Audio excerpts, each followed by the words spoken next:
आप देख रहे हैं हेलो डॉक्टर। और हेलो डॉक्टर इसलिए क्योंकि जीवन का आधार स्वस्थ रहना है और निरोग रहने से जीवन पूर्ण होता है, ऐसा कहा जाता है और यह सत्य भी है। कोरोना काल में लोगों ने गंभीरता से अपने स्वास्थ्य को कितना लिया, ये हम सभी ने देखा। चिंता इस बात को लेकर है कि कोरोना से तो हम लड़ रहे हैं, केसेस अब बढ़ने शुरू हो गए, लेकिन जो 2 महीनों की बात हम कर रहे हैं, उसके अंतराल की बात कर रहे हैं, जुलाई से अक्टूबर की हम बात कर रहे हैं, इस बीच मच्छरों का जो प्रकोप है सबसे ज्यादा है।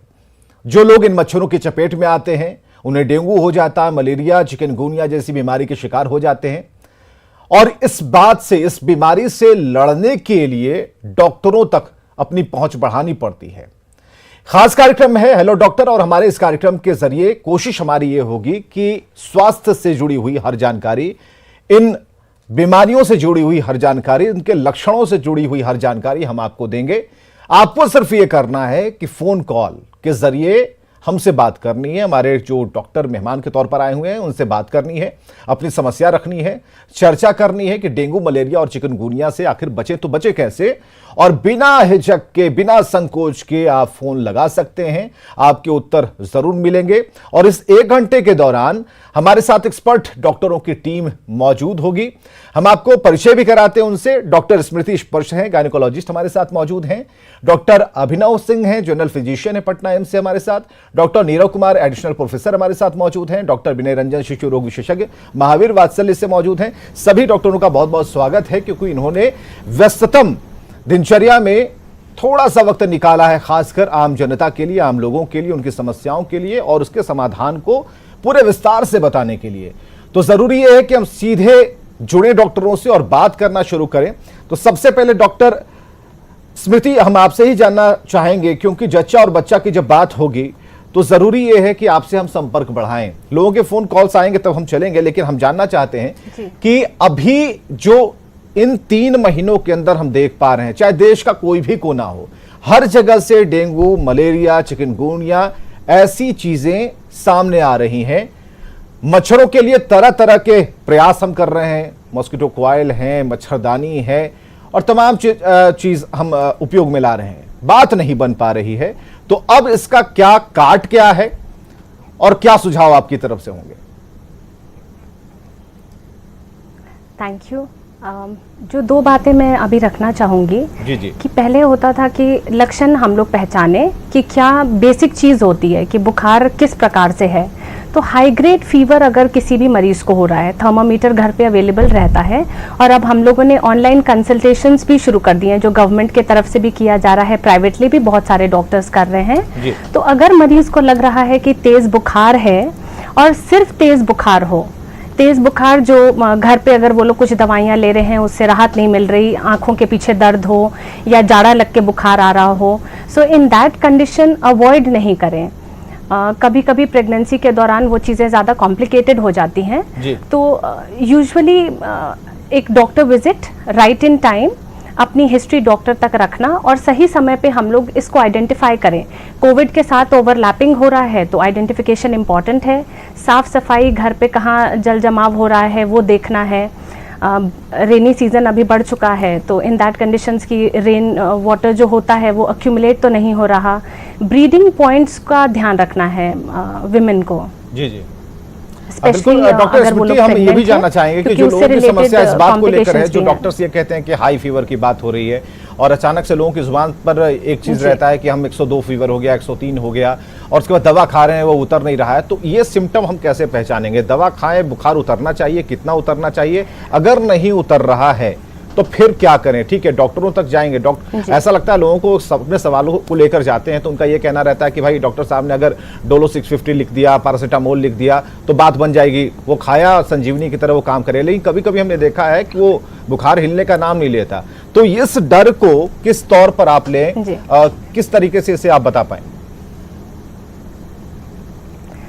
अवेयरनेस होना बहुत ज़रूरी होता है कि फीवर कभी भी अगर वो बेसलाइन पे नहीं जा रहा हो, यूजुअली हम लोग देखते हैं कि 98 डिग्री टेम्परेचर, जस्ट एक मोटा मोटी, क्योंकि 0.4 उतना रीडिंग्स पे नहीं जाके एक मोटा मोटी अगर हम लोग देखें कि 98 डिग्री फ़ारेनहाइट, तो ओरल टेम्परेचर ना लेके एक्सिलरी टेम्परेचर जो आर्मपिट पे जो हम लोग टेम्परेचर मेजरमेंट करते हैं उसको लें, क्योंकि ओरल ऐसे भी 1 डिग्री रेज्ड टेम्परेचर्स बताता है, तो एक्सिलरी टेम्परेचर का मेजरमेंट और वो बेस लाइन टच करता है कि नहीं। तो फीवर अगर तेज हो रहा है, लेकिन अगर हम लोग कोई मेडिसिन लेते हैं बुखार उतारने का, तो क्या वो नॉर्मल होता है कि नहीं होता है, एक चार्टिंग करना जरूरी होता है। तो कभी भी हम डॉक्टर के पास जाएं तो इस बात को जरूर रखना चाहिए कि बुखार का दवा खाने के बाद वो कितना उतर रहा है। सो मेजरमेंट पीरियोडिक कि 6 घंटे पे बुखार नाप रहे हैं, एंड जस्ट कि एक डोलो 650 लेने से नहीं होता है। कुछ चीज़ें होती हैं कि हम लोग एंटीबायोटिक ट्रीटमेंट भी देते हैं।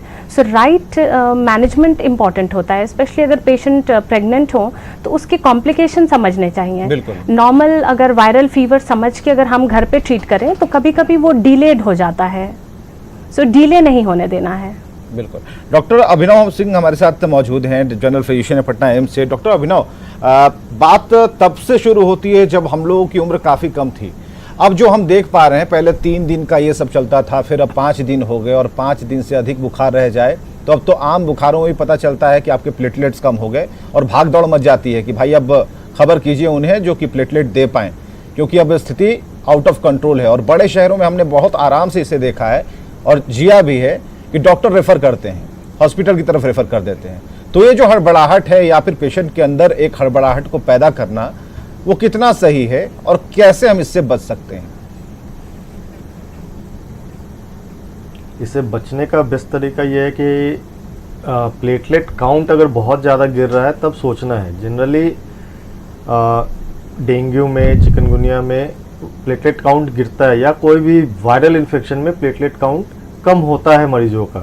तो हमें जस्ट वेट एंड वॉच करना है। एक ही चीज़ को लेके थोड़ा कॉशियस रहना है कि ब्लीडिंग कहीं नहीं हो, गम्स में या पैखाना के रास्ते से या कहीं भी अगर ब्लीडिंग किसी भी तरह का लगता है, पेशाब के रास्ते से किसी तरह आ रहा है, तो हमें अफरा तफरी या पैनिक करना है। Otherwise just wait and watch, हर 2 या 3 दिन पे प्लेटलेट काउंट करवाते रहें, और आराम से अगर प्लेटलेट का जो ट्रांसफ्यूज़न है या तभी हम करते हैं जब 10,000 के नीचे प्लेटलेट काउंट आता है, उसके पहले कोई ज़रूरत नहीं है। वेट एंड वॉच करना है और just keep yourself well hydrated, that is very important. ऐसा कोई भी चीज़ ना खाए जिससे हमें गम्स का ब्लीडिंग हो सके, जैसे कुछ कड़ा चीज़ खा लिया किसी कारण से ब्लीडिंग हो गई, तो इस चीज़ को बस अवॉइड करना है। पैनिक ना करें, आराम से अपने डॉक्टर के या फिजिशियन के कांटेक्ट में रहें और फॉलो अप करते रहें प्लेटलेट काउंट, उससे ज्यादा कुछ बिल्कुल करने की एक कॉलर हमारे साथ जुड़े हैं, गया से भरत है। भरत, अपना सवाल पूछ सकते हैं आप। भरत जी, आप अपना सवाल पूछ सकते हैं। जो चिकनगुनिया होता है उसमें ज्वाइंट पेन कितना दिन तक रह सकता है?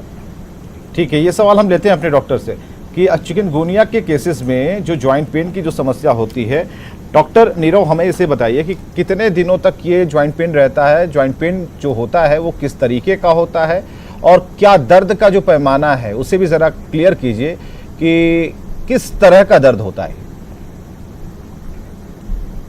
यूजुअली जो जॉइंट पेन होता है काफ़ी ज़्यादा हो सकता है, काफ़ी डिबिलिटेटिव भी हो सकता है, और इसके अलावा फैटिगनेस, वीकनेस, नोजिया, वोमिटिंग, ये सब उसके साथ एसोसिएटेड रह सकता है। चिकनगुनिया यूजुअली 4 से 6 वीक तक प्रेजेंट कर सकता है फीवर, लेकिन कभी कभी लंबा प्रेजेंटेशन भी हो सकता है, जैसे कि 5-6 महीने के बाद भी लॉन्ग चिकनगुनिया का सिम्टम्स आ सकते हैं। जी जी। तो ये एसोसिएटेड फीचर्स है जिस पर हम लोग को ध्यान देना है, और इसमें वीकनेस काफ़ी ज़्यादा होता है। जी, तो ये लोग मिलते कैसे हैं? कई बार लोगों से सुना है, गांव वाले लोग जब बातचीत होती है तो ग्रामीण लोग कहते हैं कि एक दूसरे के मौसेरे भाई हैं तीनों चीज़। तो कैसे कैसे इन तीनों के सिम्टम मिल रहे हैं? ये भाइयों के सिम्टम कैसे मिलते हैं मच्छरों में? डेफिनेटली ये जो है दोनों वायरल इन्फेक्शन है, डेंगू एंड चिकनगुनिया, और ये जो मलेरिया या पैरासिटिक इन्फेक्शन है, तीनों में सब अलग अलग मोड ऑफ ट्रीटमेंट है।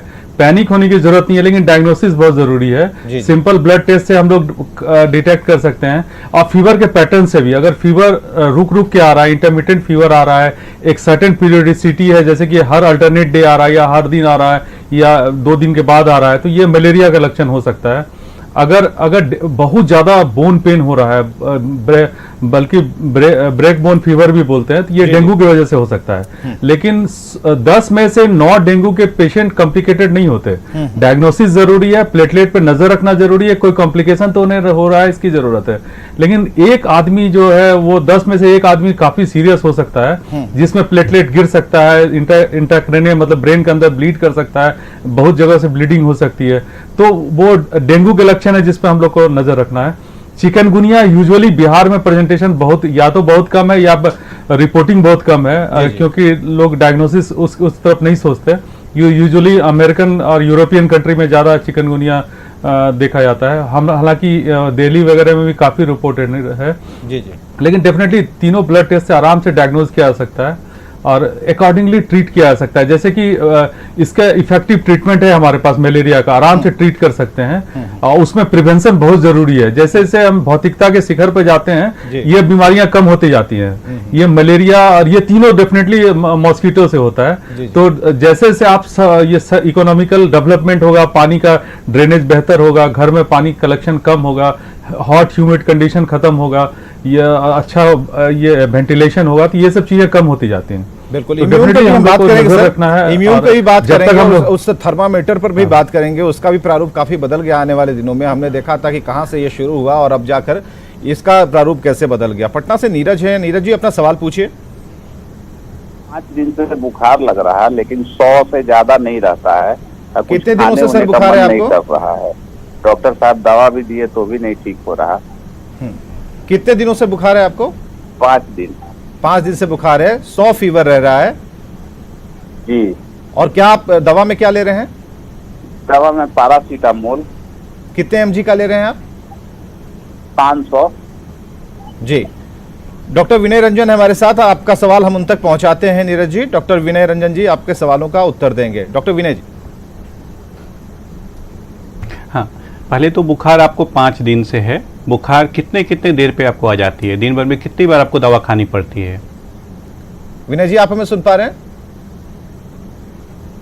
हाँ, हम आपको सुन रहे हैं। नहीं विनय, मेरी आवाज आप तक आ रही है? हाँ नीरज जी आप हमें सुन पा रहे हैं? नीरज जी आप हमें सुन पा रहे हैं?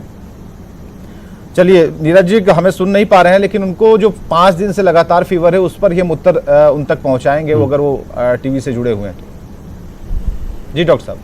देखिए, बुखार एक अपने आप में बीमारी भी है, डायग्नोसिस भी है, और हम इजीली सिर्फ सिम्टम्स के आधार पे ऑलमोस्ट डायग्नोस भी कर सकते हैं। पहले हमको देखना होता है कि बुखार है, कितने तक पहुंचता है, कितनी टेम्परेचर पहुंच रही है। बुखार का जो पैटर्न है उसके अनुसार से भी हम डिजीज को क्लासिफाई कर सकते हैं। एक बुखार होता है जो खास इंटरवल पे आता है, बेसलाइन को टच करेगा, लेकिन फिर पार्टिकुलर 6 घंटे, 8 घंटे या 12 घंटे पे अपने पिक पे होता है और फिर उतर जाता है। एक बुखार वायरल होता है जो सिंपल पैरासीटामोल लेने से ठीक हो जाता है। एक बुखार होता है डेंगू वगैरह में, जो आप पैरासीटामोल लेते भी रहेंगे तो बुखार बेसलाइन को टच नहीं करता है और काफ़ी हाई ग्रेड होता है, 104 तक जा सकता है। ये जनरली दूसरी तरह के बुखार हैं जिसमें कि बुखार में आपको जॉइंट पेन के साथ प्रेजेंट कर सकता है। तो आपको सिम्टम्स के अनुसार से बुखार को नहीं, उनको कैटेगराइज करने की ज़रूरत है। आपको बुखार आ रही है, कितने देर पे आ रही है, कितने टेम्परेचर आ रही है, पैरासीटामोल लेने से बुखार बेसलाइन को टच करता है कि नहीं, इसके आधार पर डायग्नोसिस बनाना बहुत आसान हो जाता है। और जहाँ तक भाई पैरासीटामोल की, वो अपने डोज एडल्ट के लिए कम से कम जो डोज बनता है, बीइंग ए पीडियाट्रिशियन हम जरूर बोल सकते हैं कि अंडर डोज है, उस डोज को बढ़ाने की ज़रूरत है। बिल्कुल। डॉक्टर साहब एक सवाल ये भी है कि हमने देखा कि कोरोना काल में ये थर्मामीटर का प्रारूप काफ़ी चेंज हो गया। लोगों के फ़ोन कॉल्स आते रहेंगे, बताते रहेंगे, लेकिन छोटे छोटे जो सवाल उठते हैं उनका भी हम आप तक ये जैसे कि ओरल की बात की गई या फिर आर्मपिट की बात की गई, टेम्परेचर कहाँ से लें, पहली चीज़। दूसरी चीज़, कौन से थर्मामीटर का इस्तेमाल करें, क्योंकि जो शीशे वाला पहले चलता था वो तो फैशन से गायब हो गया, अब वो डिजिटल आ गया और डिजिटल के बाद भी अब थर्मल स्कैनिंग की बातचीत चल रही है। कुछ दिन में कुछ और आ जाएगा कि डॉक्टर साहब के चश्मे में ही कुछ ऐसा होगा कि देखेंगे और बुखार पता चल जाएगा। तो सर ये जो चेंजेस आ रहे हैं तो वो किस तरीके से बदल रहा है, कौन सा वाला फिट है, कौन सा वाला बढ़िया है? कहते हैं ना कि ओल्ड इज गोल्ड जी। अभी भी जो फ़ारेनहाइट, जो पारे वाले थर्मामीटर है वो बेस्ट होते हैं। अभी जो 3 तरह के थर्मोमीटर्स मार्केट में अवेलेबल हैं, एक नॉर्मल मरकरी वाले, दूसरा डिजिटल थर्मोमीटर और तीसरा जो इंफ्रारेड वाले हैं जी जी। तीनों को कैटेगराइज किया गया किनको यूज़ करना है। जैसे कि जो इंफ्रारेड थर्मोमीटर हैं वो पब्लिक के लिए नहीं बने हैं, वो मास स्क्रीनिंग के लिए बने हैं, क्योंकि हर आप एयरपोर्ट पे, बस स्टैंड पे, मास्क पे आप थर्मोमीटर लगा के यूज़ नहीं कर सकते हैं। जी जी। एक एक व्यक्ति को 2-2 मिनट रोक नहीं सकते हैं आप। सो उनके लिए जल्दी से स्क्रीनिंग के लिए एक इंफ्रारेड थर्मोमीटर बनाया गया था, जो मास स्क्रीनिंग के लिए ध्यान देना है। घर में हम किसी को प्रिस्क्राइब नहीं करते हैं कि अपने घर में इंफ्रारेड थर्मोमीटर रखिए, क्योंकि इसका क्या ड्रॉबैक है, आप इस इंफ्रारेड थर्मोमीटर से अपने बार 4 बार टेम्परेचर लेंगे, 4 बार वेरिएशन दिखा सकता है, अलग अलग जगहों पे अलग अलग टेम्परेचर दिखा सकता है। तो आप कंफ्यूज हो जाएंगे किसको हम माने किसको नहीं माने। सो पहले कैटेगराइज कर देते हैं कि infrared thermometer meant for mass screening. दूसरा रहता है डिजिटल थर्मोमीटर और मरकरी वाले। दोनों में बेसिक डिफरेंस क्या है, बहुत लोगों को पढ़ने नहीं आता, थर्मोमीटर देखने नहीं आता है कि कितने तक पारा पहुंच रहा है। तो उनके लिए एक सिंपल वे बनाया गया डिजिटल वे में, ताकि 9900 ये इजीली एक्सेप्टेबल है, अपने घर में रख सकते हैं। ये दोनों थर्मोमीटर को प्रिस्क्राइब किया जाता है कि अपने घर में यूज के लिए रख सकते हैं। सो अभी भी आपको या तो डिजिटल नहीं तो मरकरी वाले थर्मोमीटर को यूज करना है। चलिए, इसका उत्तर स्पष्ट हो गया सर, ये कंसेप्ट बिल्कुल क्लियर हो गया। देवघर से कमल किशोर है हमारे साथ, अपना सवाल पूछिए कमल जी। नीरव कुमार से पूछना चाहते हैं, ठीक है, कि हार्ट अटैक का प्रिय लक्षण क्या है, पूर्व का लक्षण क्या है, उससे बचने का क्या उपाय है? डॉक्टर नीरव जी, आपके लिए ये सवाल है। हाँ, ये हार्ट अटैक का लक्षण यूजुअली अगर काफ़ी ज़्यादा पेन हो रहा है, छाती के बीच में दर्द हो रहा है, पसीना छूट रहा है, काफ़ी घबराहट हो रहा है, और वो पेन अगर हाथ के इनर सरफेस की तरफ बढ़ रहा है या गर्दन के तरफ बढ़ रहा है या चिक के तरफ बढ़ रहा है, और ये साथ में उल्टी, नौजिया, वोमिटिंग वगैरह भी साथ में एसोसिएटेड हो सकता है, ऐसा भय कि जैसे कि अब जान जा रही हो, तो ये यूजुअल प्रेजेंटेशन है हार्ट अटैक के। लेकिन कभी कोई अनयूजुअल प्रेजेंटेशन भी हो सकता है, जैसे कि सांस का एकाएक सांस का फूलना, पहले आप एकदम नॉर्मल थे, एकाएक सांस का फूलना या एकाएक धड़कन का बढ़ना, एकाएक अनयूजुअल वीकनेस का होना, या थोड़ा भी चल रहे हैं तो सीना भारी हो जाना, ये सब लक्षण हार्ट अटैक का। ऐसा लगता है कि सीने में कोई दबाव सा रखा हुआ है, तो ये हार्ट अटैक का लक्षण हो सकता है। अगर ये नया हो, पहले नहीं हो, या जिन लोगों को पहले चलने में सीना भारी होता था, अब बैठे बैठे सेम फीलिंग आ रहा है, तो समझिए कि हार्ट अटैक का लक्षण हो सकता है ये। चलिए, जवाब मिल गया होगा। डॉक्टर स्मृत स्पर्श हमारे साथ मौजूद हैं, लगातार गायनेकोलॉजिस्ट हैं। डॉक्टर साहब, हम आप ये जानना चाह रहे हैं, बच्चों को लेकर लोगों की चिंताएं काफ़ी बढ़ जाती हैं, तो डॉक्टर स्मृति हमें ज़रा ये बताइए कि जो लोगों की जो थिंकिंग है, खासकर बच्चों को लेकर एक हड़बड़ाहट, मन में एक अलग सी उत्तेजना होती है कि भाई हमारे बच्चों का क्या होगा। अभी थर्ड वेव तो आया नहीं, लेकिन ये जो तीनों चीज़ें आ गई हैं मार्केट में, तो इससे लेकर लोग लड़ रहे हैं, डर भी रहे हैं, डर ज़्यादा रहे हैं। तो कोई आम बुखार भी टेस्ट के दायरे में पहुंच जाता है, अगर 3 से 5 दिन तक ठहर गया तो लोग टेस्ट करा ही लेते हैं, डॉक्टर साहब के कहने के पहले ही टेस्ट करा लेते हैं और रिपोर्ट के साथ पहुंचते हैं। ये कितना सही है? सर, हम लोग अगर बच्चों की बात करें तो बच्चों के लिए, क्योंकि अवेयरनेस हमारा ज़्यादा होता है, बच्चे छोटे होते हैं और जितना क्लियरली बड़े लोग बता पाते हैं उतना क्लियरली बच्चे नहीं बता पाते हैं। बच्चों के केस में, क्योंकि अभी कोविड-19 का जो हम लोग जो अभी ये थर्ड वेव की बात कर रहे हैं, जो सोच रहे हैं कि बच्चों को ज़्यादा होगा, तो थर्ड डे तक भी वेट नहीं करना चाहिए। और अवेयरनेस क्योंकि अब इतनी है, हम लोग आज जो हम लोग ऑर्गेनाइज भी कर रहे हैं वो हेलो डॉक्टर इसी पॉइंट से कर रहे हैं कि लोग जानें कि अभी क्या ज़्यादा बुखार हो रहा है। सो इन दैट केस अगर माँ बाप को लग रहा है, तो बच्चे ही हैं जो बाहर ज़्यादा खेल रहे हैं, बच्चे अभी जा रहे हैं, स्कूल से ओपन हैं, बच्चे भी स्कूल भी जा रहे हैं, तो हम लोग क्यों ना प्रेजेंटेशन वाले दिन से ही सतर्क रहें और डॉक्टर से हम लोग संपर्क में जितनी जल्दी हो सके उतनी जल्दी आएँ। वेटिंग इज नॉट एडवाइजेबल, क्योंकि ओवरलैपिंग सिम्टम्स भी हो सकते हैं। कैटेगराइज करने के लिए कि वो चिकनगुनिया है, कि वो मलेरिया है, कि कोविड-19 के लक्षण है, वो ओवरलैपिंग सिम्टम्स भी हो सकते हैं। तो doctor visit at the earliest is advised. बिल्कुल। दिल्ली से सुनील कुमार मंडल जी हैं। सुनील जी, अपना सवाल पूछ सकते हैं। बिहार के ही हैं हम, रहने वाले दरभंगा के। जी जी, पूछिए अपना सवाल। जो हमारे पिताजी जो है वैक्सीन लिए थे कोरोना का, उनका बुखार नहीं ठीक हो रहा है। कब लिया था उन्होंने? हाँ जी, 15 दिन पहले लिए थे, बुखार लगातार उनका बढ़ता ही जा रहा है। जी जी, तो आपने डॉक्टर से सलाह ली वहाँ पर? अब गए तो थे, लेकिन आजकल डर से कोई जाते नहीं है ना जल्दी, तो उनको जब से वैक्सीन लिए हैं तभी से बुखार उनका ऊपर चल रहा है। जी जी, आप जरा लाइन पे ही रहिए, आप जरा लाइन पे रहिए। डॉक्टर अभिनव सिंह हमारे साथ मौजूद हैं, आपके सवाल का जवाब हम दिलवाते हैं, आपकी बात करवाते हैं। डॉक्टर अभिनव सिंह जी, दिल्ली से सुनील कुमार मंडल जी हैं, उनकी शिकायत जहां तक आपने सुनी होगी, अगर और कोई सवाल है तो आप पूछ सकते हैं सुनील जी से। इसमें पहला कि ये फर्स्ट डोज था या सेकेंड डोज था वैक्सीनेशन का, और दूसरा फीवर है, तो फीवर के साथ और कोई कंप्लेन भी है क्या? सुनील जी, 2 सवाल डॉक्टर साहब ने पूछे हैं, आप अगर सुन पा रहे होंगे तो। हाँ जी, हाँ जी। पहला डोज था या दूसरा डोज था?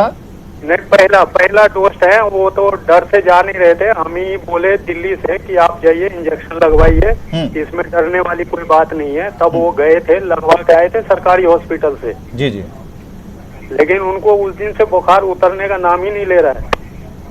जी डॉक्टर, पहले वो ठीक थे इंजेक्शन लगाने से। ठीक है डॉक्टर साहब, आपकी बात सुन रहे हैं, आपकी बात करवा रहे हैं। हाँ। और डॉक्टर साहब, एक बात और कहना चाहता हूँ, मैं सोशल मीडिया ही देखता रहता हूँ, आपका बिहार झारखंड न्यूज चैनल। जी जी। और जो हमें बहुत अच्छा लगता है ये न्यूज चैनल, हम देखते रहते हैं। शुक्रिया सर, पहले आपका उत्तर हम दिलवा देते हैं। डॉक्टर साहब आपको सुन रहे हैं, तो डॉक्टर अभिनव इनके सवाल का जवाब दे दीजिए, इनकी जो शंका है उसे दूर कीजिए। और हमारे पिताजी पहला जो कि है ये घबराते जस्ट हैं। एक कोइंसिडेंस। जी डॉक्टर साहब, अगर 15 दिन पहले उन्होंने वैक्सीन लिया और उसके बाद थोड़ा बहुत फीवर और बॉडी एक बहुत जगह से रिपोर्टेड है, लेकिन ऐसा रिपोर्ट सिर्फ 3% ऑफ पॉपुलेशन में है, उससे ज़्यादा नहीं है। तो ये कोइंसिडेंस हो सकता है कि वो जिस दिन वैक्सीन लेने गए उस दिन इन्फेक्ट हो गए, या सिम्टम उस दिन से आना शुरू हो गया। दरभंगा क्षेत्र ऐसे ही मलेरिया और मलेरिया और डेंगू के लिए एंडेमिक एरिया है। जी जी। तो इस बात का हमेशा ध्यान रखना पड़ेगा। साथ ही साथ कोई दूसरा अभी फ्लू भी चल रहा है, जो नॉर्मल फ्लू था, जो पहले भी था। जी जी। लेकिन 15 दिन से अगर है तो उनको अभी मेरे ख्याल से जाके अपने फिजिशियन से या किसी भी नियरेस्ट हॉस्पिटल में जाके एक बार ओपिनियन लेके सारा इवेल्युएशन करवाने की जरूरत होगी। जहाँ तक घबराहट की बात है, समाज में बहुत सारे अफवाह भी फैल रहे हैं वैक्सीन को लेके, उस कारण भी लोग पैनिक कर रहे हैं। अगर फीवर है, फीवर के साथ ठंड लग रही है, बॉडी एक हो रहा है, तब हमें सोच सकते हैं कि कोई वायरल इन्फेक्शन है या कोई दूसरा इन्फेक्शन है। अदरवाइज रेगुलर मॉनिटरिंग टेम्परेचर का करना वो ज़्यादा जरूरी होगा।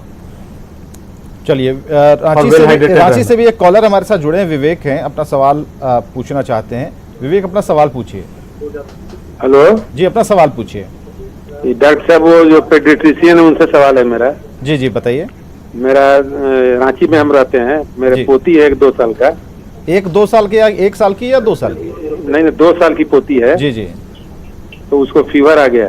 कब से है सर? वो पैरासीटामोल दे रहे हैं हम लोग। फीवर कब से है? फीवर आ रही है 4 दिन से। कितना रह रहा है फीवर?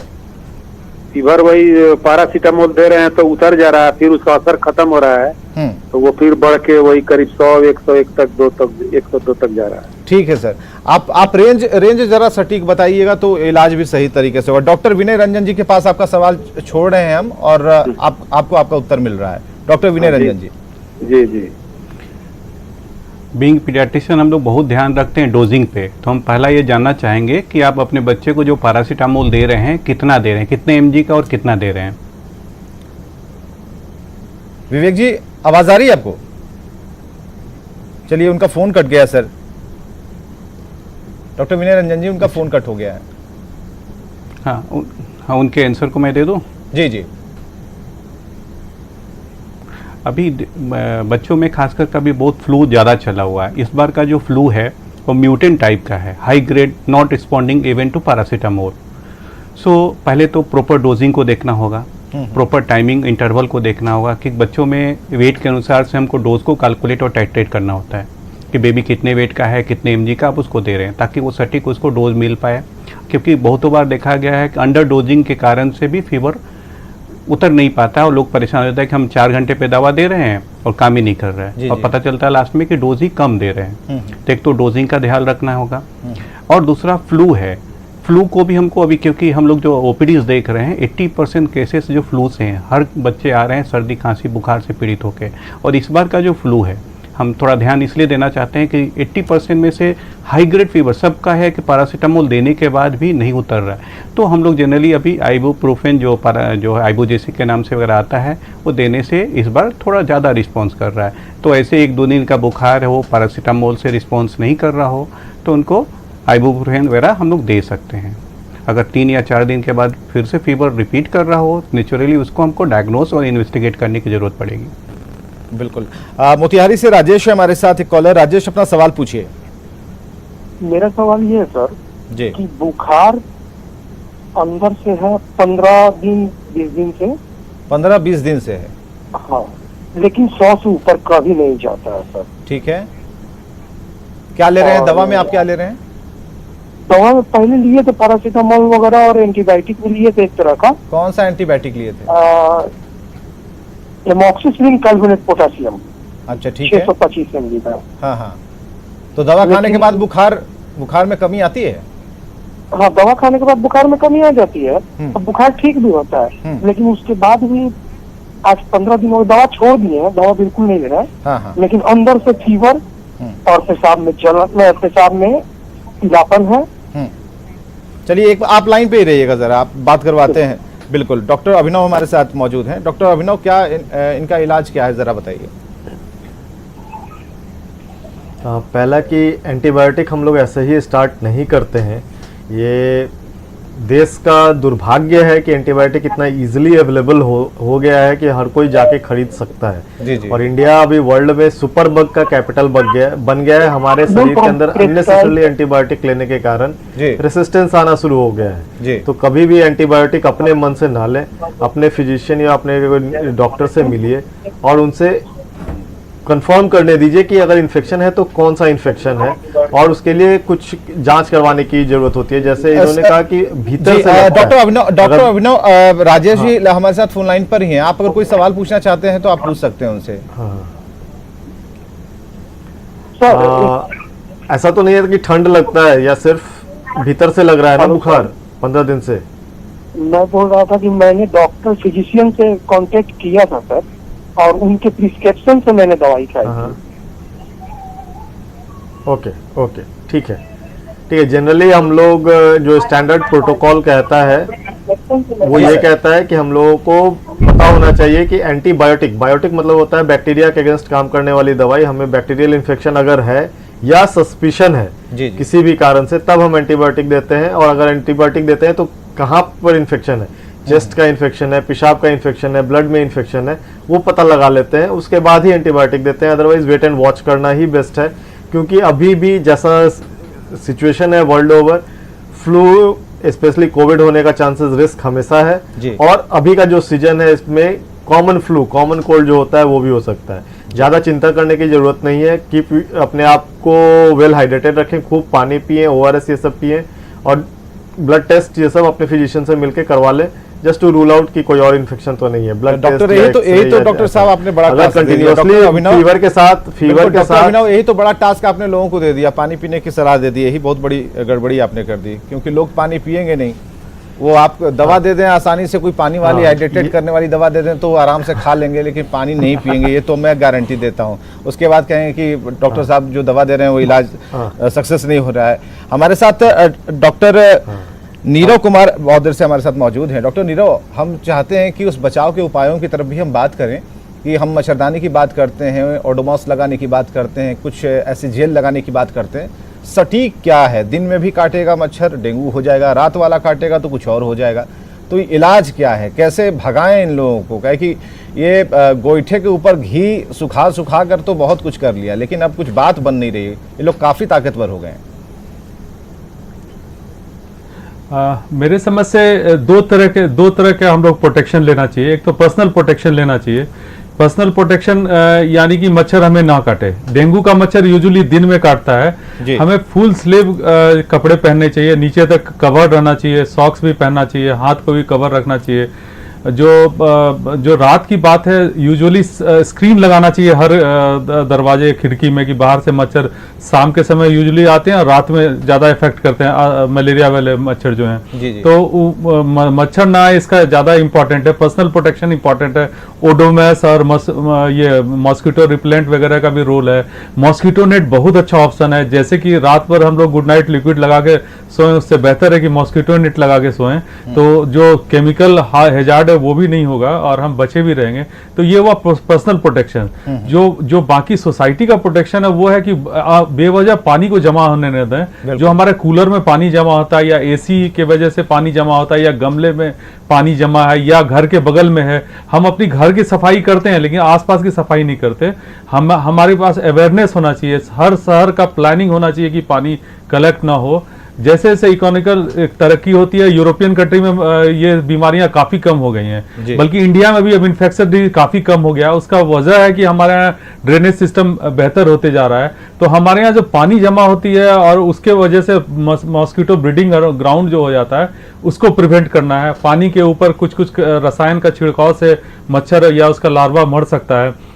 अब बहुत सारे साइंटिफिक शोध चल रही है कि मच्छर के जीन में ही चेंज ला दिया जाए। मेल मच्छर ऐसा अमेरिका में, ब्राजील में ऐसा आया कि मेल मच्छर ऐसा प्रोड्यूस किया गया जो फीमेल एनोफिल्स है उसको मतलब उसके वो पॉपुलेशन को एकदम कम कर दे। तो वो अलग लेवल है। लेकिन हम लोग पर्सनल प्रोटेक्शन और सोसाइटी का प्रोटेक्शन ज्यादा जरूरी, जो आराम से कर सकते हैं। अवेयरनेस बहुत जरूरी है। बिल्कुल सर, सबके लेवल और आविष्कार की बात आप कर रहे हैं, अच्छी बात है। लेकिन जो लोगों ने अपने स्तर पर एक नया आविष्कार कर दिया कि पपीते का जूस पिलाइए, प्लेटलेट्स को ले आइए, तो जरा पपीते के जूस वाले पर भी बात करेंगे। उस पत्ते में आखिर क्या है वो रसायन मुझे समझ में नहीं आ रहा है। गया से इस बीच दुर्गेश हैं, उनसे बात करें। दुर्गेश, अपनी बात रख सकते हैं, बात कर सकते हैं डॉक्टर साहब से। सर, मेरी मम्मी को रात को 1 या 2 बजे फीवर आ जा रहा है। कब से है सर? वो हो रहा है, लग रहा है 10-15 दिन से। ठीक है, कितना फीवर रह रहा है? वही 100, 99, 100, 101। दवा क्या दे रहे हैं? पैरासीटामोल दे रहे हैं। उसके अलावा कुछ नहीं। फिर पपीता का वही पत्ता दे रहे थे कुछ दिन। फिर पपीता का पत्ता किसने बता दिया आपको? नहीं सर, वो हो सकता है प्लेटलेट की कमी से भी। ठीक है, रुक जाइए, आप लाइन पे रुकिए। डॉक्टर स्मृति स्पर्श से आपकी हम बात करवा रहे हैं। डॉक्टर स्मृति, दुर्गेश जी हैं जिन्होंने कॉल किया है। हेलो दुर्गेश जी। हेलो दुर्गेश जी, आप सुन पा रहे हैं? डॉक्टर स्मृति आपके साथ बात कर रही हैं जी। हेलो दुर्गेश जी, इसके अलावा उन्हें क्या दिक्कत है? प्लेटलेट की कमी कैसे पता चली है आपको? पहले ये जानना जरूरी होगा। क्योंकि बुखार अगर 99 से 100 रह रहा है। हेलो जी। हेलो, हाँ आवाज आ रही है। अगर बुखार 99 से 100 रह रहा है तो और बाकी भी बहुत सारी वजह हो सकती हैं, जैसे पेशाब में इन्फेक्शन या फिर अगर कुछ उनको वाटर लाइक डिस्चार्ज की कंप्लेन अगर उनको हो, और ये बुखार कितने दिनों पे आ रहा है और कितने दिन से अभी बुखार है, इसके अलावा और क्या दिक्कत है पेशेंट को, तो कुछ अदरवाइज भी रूल आउट करना ज़रूरी होता है। दुर्गेश जी, आपको आसपास के जो स्थानीय चिकित्सक हैं उनसे आपको सलाह लेनी चाहिए। अब वक्त है, क्योंकि 15 दिन से आप बता रहे हैं ये लगातार फीवर आ रहा है, तो इसके कई और लक्षण हो सकते हैं। सिर्फ इसे मलेरिया, चिकनगुनिया, डेंगू तक ही मत रखिए।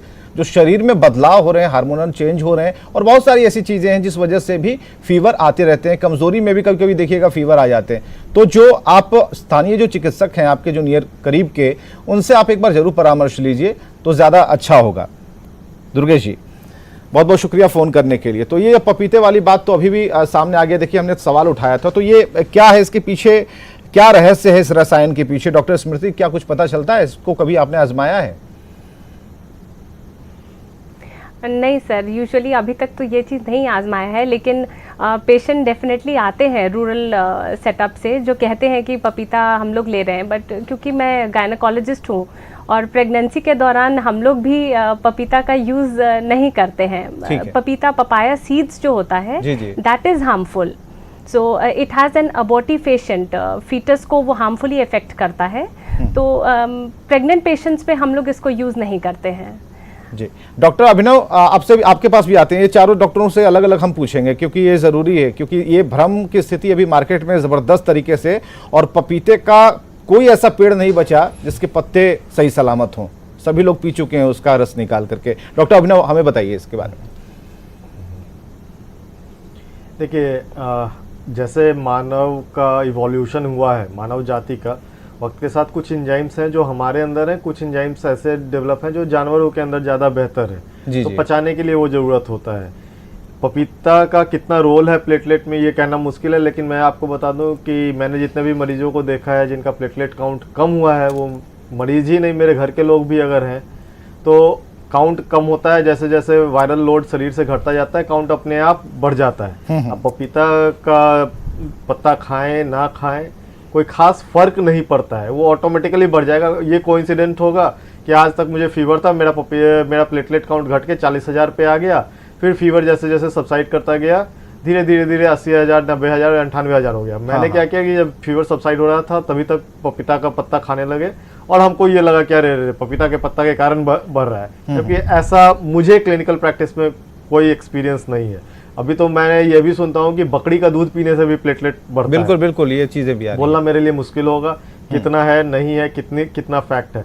कच्चा चीज खाने के पहले जरूर सोचिए कि हम इंसान हैं, हमारे अंदर पचाने के लिए स्पेसिफिक एंजाइम होता है, उस एंजाइम के साथ खिलवाड़ नहीं कीजिए, नहीं तो दूसरी कॉम्प्लिकेशंस हो सकती है, पेट खराब हो सकता है, आप डिहाइड्रेट हो सकते हैं और नया कॉम्प्लिकेशन ला सकते हैं। क्योंकि हम लोग तो पपीता का पत्ता आम जनजीवन में नहीं खाते हैं, हम साग खाते हैं, क्योंकि साग पचाने का हमारे पास एंजाइम होता है, लेकिन हर पत्ता हम नहीं खा सकते हैं। कुछ चीजें हैं जो कहानियों में अच्छा लगता है कि घास की रोटी खा लें तो अलग बात है, लेकिन घास की रोटी अभी आप खाएंगे तो चलिए वो मुहावरा ही है। बेंगलुरु से हिजबुल रहमान साहब हैं। हिजबुल रहमान साहब अपना सवाल पूछ सकते हैं। रहमान साहब अपना सवाल पूछिए। सर हमको वैक्सीन लगा था फर्स्ट डोज। कब लगा था? 4 डेज पहले। ठीक है। बुखार नहीं उतरा सर। अभी तक बुखार नहीं। और क्या सिम्टम्स हैं? सर पेट में गैस बनता है। ठीक। और बदन हाथ में बहुत ज्यादा दर्द है। ठीक है। गर्दन लेकर के पूरे सर में बहुत गर्म रहता है। ठीक है। डॉक्टर विनय रंजन जी आपके सवाल का जवाब देंगे। हम जरा आपको छोड़ते हैं उन तक, आपकी बात उन्होंने सुन ली है, अब उत्तर सुनिए। जी सर। जी, ऐसा देखा जाता है जो ये भी वैक्सीन, कोरोना वैक्सीन भी एक नॉर्मल वैक्सीन की तरह होता है। जैसे बच्चों में हम लोग डीपीटी वाला जो वैक्सीन देते हैं, डीपीटी वाला कल्प्रिट है वैक्सीन जो बोलते हैं, अभी पेनलेस और पेनफुल वैक्सीन यहीं से डिस्कवर हुआ था, क्योंकि डीपीटी वैक्सीन ही सबसे ज़्यादा आपको बुखार, दर्द, स्वेलिंग करके पैदा करता था। तो कोरोना भी एक तरह का ऐसा ही वैक्सीन है जिसे देने से आपको बॉडी एक, फीवर, जोड़ों में दर्द, सिर में दर्द 2 से 3 दिन तक परसिस्ट कर सकते हैं। इसमें आपको प्रिस्क्राइब किया गया था कि सिंपल पैरासीटामोल 650 आप थ्राइस अ डे दिन भर में ले सकते हैं। लेकिन 3 दिनों के बाद भी अगर बुखार नहीं उतरे तो सिर्फ ये बुखार मान के नहीं रखना है कि वैक्सीन लगाया उसके कारण से बुखार है, तब आपको अपने चिकित्सक पे जाके इसको इन्वेस्टिगेट कराने की जरूरत है। बिल्कुल सर, ये पहले डोज और दूसरे डोज की बात हम करेंगे, लेकिन हमारा जो विषय है वो खासकर डेंगू को लेकर है। पपीते के पत्ते तक बात पहुंच गई, बकरी के दूध की भी बात हमने कर ली कि यहाँ जो साइंस है इसे सपोर्ट नहीं करता है। बचने के लिए कई उपाय हैं, लेकिन हम बराबर ये जब कहते हैं, हम क्योंकि राजधानी अगर पटना की अगर हम बात करें या वैसे इलाकों की बात करें जो कि जहाँ पर विकास हो रहा है, जहाँ पर हम देख रहे हैं कि कंक्रीट लेवल पर कुछ काम हो रहा है, पानी जल जमाव की जो समस्या है वो आम है। अब उसमें एक बात कही गई कि साफ पानी में डेंगू का लार्वा जो है वो फलता फूलता है, तो लोगों ने क्या किया, चलिए थोड़े से संभले और उन्होंने साफ पानी जहाँ जहाँ थे उनको हटाया उन्होंने। लेकिन आसपास जो गंदले पानी है वहाँ अगर डेंगू के केस आ रहे हैं तो उसके पीछे क्या रहस्य है, ये हम जानना चाहेंगे डॉक्टर नीरव कुमार जी से। ये डेंगू डेफिनेटली जहाँ जल जमाव है वहाँ पे होता है। और सबसे बड़ी बात है कि डेंगू जैसे किसी इंसान को हो गया, एक फैमिली में किसी को हो गया, अगर मच्छर उसको काट के फिर दूसरे को काटे तो स्प्रेड होता है। यूजुअली आपने देखा होगा डेंगू एक फैमिली में 2 या 3 मेंबर को हो गया, एक दूसरे से स्प्रेड नहीं होता है, मच्छरों के थ्रू ही स्प्रेड होता है। और जल जमाव वन ऑफ द रीजन हो सकता है। और ये क्राइटेरिया कौन सा कितना गंदा पानी है, कौन सा कितना साफ पानी और किसमें कितना हो सकता है, बहुत ज़्यादा स्टडी इसमें है नहीं, लेकिन डेफिनेटली पानी एक सोर्स है। हम लोग को कहीं भी कलेक्शन नहीं रहने देना चाहिए, घर में किसी भी जगह पे अननेसेसरी पानी लंबे समय तक नहीं कलेक्ट होने देना चाहिए। अगर एसी या फ्रिज ये में पानी है या कूलर में पानी है तो उसको हमेशा साफ करना चाहिए। और आसपास भी, घर के आसपास भी पानी को क्लियर करना चाहिए, इसमें कोई ये नहीं। बिल्कुल, पहले हम लोगों ने देखा कि डीडीटी का छिड़काव किया जाता था, अब तो सरकार छिड़काव कर रही है लेकिन कोई फर्क नहीं पड़ता। और अगर इतने ज्यादा केसेस अगर सामने आ रहे हैं तो इसका मतलब है कि गंदगी तो है। अब जहां तक पानी के साफ सफाई या फिर उसके कितना गंदा होने का की जहां तक बात है तो उसे देखना होगा, क्योंकि एक रिसर्च इस पर भी होना चाहिए। समस्तीपुर से घनश्याम जी हमारे साथ, एक कॉलर हमारे साथ जुड़े हैं अपनी समस्या को लेकर। घनश्याम जी अपना सवाल पूछ सकते हैं। घनश्याम जी अपना सवाल पूछिए। प्रणाम सर। जी जी प्रणाम, सवाल पूछिए। पूछिए सर। मेरा एक लड़की 18 साल का है जी। एक लड़की मेरे पास है, वो 18 साल की उम्र है। ठीक है। उसको जो है बराबर जो है 10-15 दिन से देख रहे हैं, जो दवाई जो है मोन्टीना चलाए थे, कफ सिरप एगो जो है, जो क्या प्रॉब्लम क्या है, पहले समस्या बताइए। समस्या ये है जो उसको सुबह को नहीं, यानी बढ़िया को, शाम को सांझ पड़ते जो है 6-7 बजे के बीच बराबर जो है खांसी बहुत होता है। ठीक है। फीवर भी है? फीवर उवर कुछ नहीं है सर, हर दिन सब ठीक रहता है, खाली सांझ पड़ते 6-7 बजे के बाद हाँ उसको आधा घंटा तक बराबर खांसी परेशान करता है, न सर्दी है न बुखार है। हाँ, डॉक्टर को दिखाया तो मोन्टीना लिखा एनर्जी का, और वो कफ सिरप लिख दिया, तो कफ सिरप पिया 2-4 दिन ठीक रहा, लेकिन फिर जो है प्रॉब्लम वही है। ठीक है। डॉक्टर अभिनव जी, क्या इनकी समस्या का क्या समाधान है?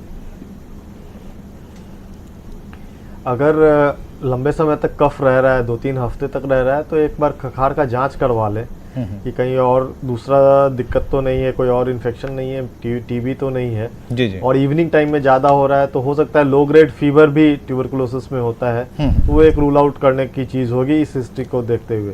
प्लस साथ में कुछ ब्लड टेस्ट करवा लें और उस टेस्ट से क्लियर हो सकता, थोड़ा बहुत हमें आइडिया लग जाएगा कि क्या दिक्कत है, और चेस्ट एक्सरे की भी जरूरत पड़ सकती है। जी, मैं एक इसमें ऐड करना चाहूँगा। जी। मैं कहना ये बता रहे हैं कि शाम में खांसी होने लगती है, है ना, दिन भर ठीक रहता है। ये बहुत इंटरेस्टिंग है। हार्ट वाले पेशेंट अगर शाम में जब घर पे रहते हैं, खाट पे सोते हैं, तो कंजेशन के वजह से शाम में खांसी, इस पेशेंट को फीवर भी नहीं आ रहा है, है ना, ये साफ साफ बोल रहा है, दिन भर ठीक रहता है, शाम में खांसी शुरू हो जाता है। तो कभी कभी लड़कियों में पर्टिकुलरली माइटल स्टेनोसिस यानी कि वल्व के सिकुड़न की वजह से भी ऐसा होता है। तो ये डेफिनेटली वर्कअप होना चाहिए कि ये इन्फेक्टिव है या हार्ट की वजह से है, और ये हार्ट की वजह से है तो आराम से ठीक होने वाली चीज है, तो इसका वर्कअप होना चाहिए, और एडवांस टेस्ट जैसे इको वगैरह की जरूरत पड़ेगी। ठीक है। हजारीबाग से एक कॉलर है नीरज हमारे साथ जुड़े हैं। नीरज जी अपना सवाल, पूछिए। जी अपना सवाल पूछिए। जी सर। जी सर अपना सवाल पूछिए सर। जी सर, कोविड-19 होने के बाद मैं 3 महीना हो चुका है कोविड-19 होने के बाद, तो बीच में मलेरिया भी हुआ था। जी। तो मलेरिया होने के बाद मैं अभी वैक्सीन लिया हूँ कुछ दिन पहले, दूसरा। तो और इससे वैक्सीन तो फिर ले लिया, लेकिन मेरे अंदर जो कफ है वो कफ रहता है, और कफ अभी तक गया नहीं है, और बुखार भी हल्का हल्का आते रहता है, और माथे में भी भारीपन रहता है, और पैर में भी थोड़ा दर्द, मतलब कि दर्द जैसा रहता है। जी। तो इसका कोई उपाय बताइए सर। जी ठीक है। जो लक्षण आप बता रहे हैं उससे हम जोड़ रहे हैं, डॉक्टर विनय रंजन जी को जोड़ रहे हैं। ये समझना जरूरी है कि आखिर ऐसा क्यों हो रहा है। तो दूसरा टीका आपने लिया था? जी सर, नहीं, फर्स्ट टीका लिया 2 दिन पहले। जी। लेकिन आपको हल्का फीवर रह रहा है? जी। ठीक जी। डॉक्टर विनय जी, कोविड कब हुआ था बता पाएंगे? धीरज जी, कोविड कब हुआ था आपको? तो पूछिए। धीरज जी, आप हमें सुन पा रहे हैं?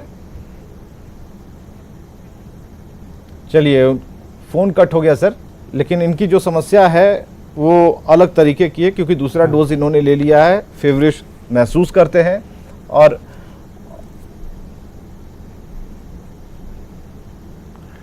कोविड क्या है, एक अपने आप में नेचुरल वैक्सीनेशन है। जिसको एक बार कोविड हो चुका होता है तो हम लोग कहते हैं कि नेचुरल वैक्सीनेशन उसको एक बार हो गया है, तो उसको दूसरा डोज अभी ना लेके, जब कोविड हुआ उसके 3 महीने के बाद ही आपको पहला डोज लेना होगा, ये समझने की ज़रूरत है। जी। कोविड हुआ है, ड्यूरिंग 1 मंथ या 15 दिन पे आप वैक्सीनेशन ले लेते हैं उस डिजीज़ को, और वो बढ़ा सकता है, सिम्टम्स को आपको एग्रीवेट कर सकता है। सो आपको मतलब कोविड होने के एटलीस्ट 3 मंथ्स के बाद रिकमेंडेशन है कि आपको, क्योंकि पहला वैक्सीन समझिए आपको लग गया है, कोरोना हो गया, डेट मीन्स आपको नेचुरल वैक्सीनेशन हो गया है, तो दूसरा डोज आपको 3 महीने के बाद लेना है। तो सबके लिए है 3 महीने के बाद लें। हाँ, ये देखा गया कि पोस्ट कोरोना इफेक्ट जो है इसमें मलेज मतलब शरीर में आपका दर्द, हल्का फीवर, वीकनेस लेके ये महीनों तक प्रेजेंट करता है। तो इसमें घबराने की बहुत ज़रूरत नहीं है। आपको कोरोना आपको डिक्लेयर कि कोरोना था, उसके बाद ये सिम्टम्स 1 से 2 महीना तक भी प्रोलॉन्ग कर सकता है। अगर इसके बाद भी प्रोलॉन्ग करता है तो फिर हमको अलग तरह से फॉलोअप या वर्कअप करने की ज़रूरत पड़ेगी। बिल्कुल। डॉक्टर स्मृति स्पर्श आपसे जानना चाहेंगे, जच्चा बच्चा की जहाँ तक बात है, बच्चों की बात हमने की, खासकर वैसी माताओं को जो कि फीड कराती हैं या फिर जो कि माँ बनने वाली हैं, तो ऐसे में जो ये जो चीज़ें हैं जिन पर हम चर्चा कर रहे हैं वो किस तरीके से इफ़ेक्टिव ज़्यादा होती हैं और उससे उन्हें कैसे बचना है, बचाना है, ये जिम्मेदारी कैसे निभा सकते हैं? सर, पहला तो हम लोग देखेंगे कि पर्सनल लेवल पे जो मदर्स जो अपना कपड़ा पहनती हैं तो वो फुल्ली अपने आप को कवर्ड रखेंगी।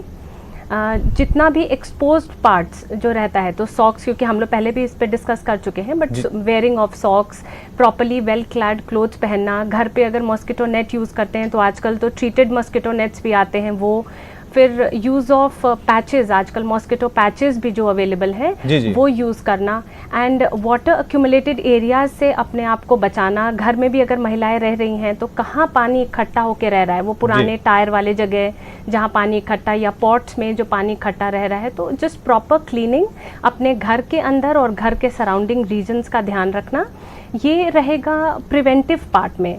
बट जहाँ तक रही बात प्रेग्नेंट पेशेंट की, उन लोगों को ये एक एक्स्ट्रा चीज़ ध्यान रखना है क्योंकि they are already immuno compromise state में रहती हैं। जी जी।